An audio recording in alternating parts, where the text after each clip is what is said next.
The rest of the story. First of all, Bill Hines knew all about cats.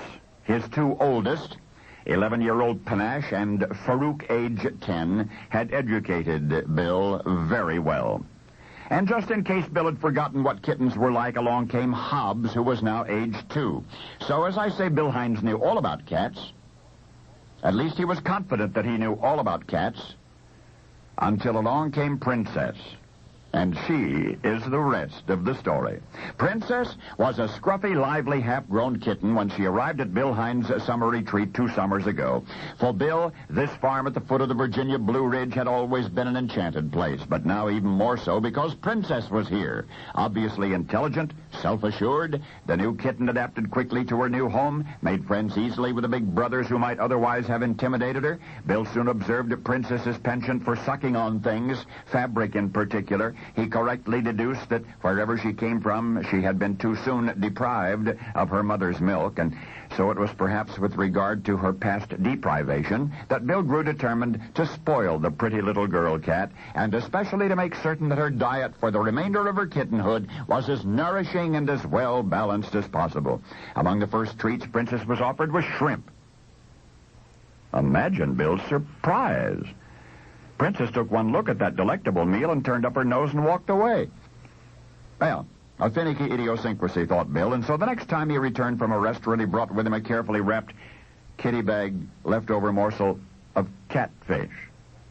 And yet when Bill proudly unwrapped the slice that he would gladly have devoured himself and presented it to his youngest, she sniffed it and rejected it.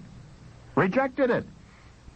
How very strange, Bill mused. All of the other cats adored such delicacies. Why not Princess? Next day, the Hines family had canned clam chowder for lunch. More than enough left over to share with the furry ones. Who promptly descended upon it? All of them, except Princess. The next people food Bill tried on her was a snippet of succulent roast pork tenderloin. Roast pork tenderloin. Panache and Farouk and Hobbs were delighted. But not Princess. Well, almost 2 years have passed. The cats have spent 2 winters with Bill in his 4-story townhouse in our nation's capital, and even newer arrival, a tiny tailless orange kitten named Oliver, has joined the growing Hines feline family. And still Princess, who will be 2 years old very soon, has yet to overcome her earliest culinary prejudices against shrimp and shellfish and catfish and pork, although she relishes just about everything else. But Bill Hines is satisfied with what he now believes is the only conceivable explanation. For one night, while quietly pondering this feline mystery, a vague recollection led him to a bookshelf in his library and to the Bible, and from that passage in the 11th chapter of Leviticus, which declares, and I quote, "And the swine, because he cheweth not the cud, is unclean to you. And all that have not fins and scales in the seas and in the rivers are a detestable thing unto you."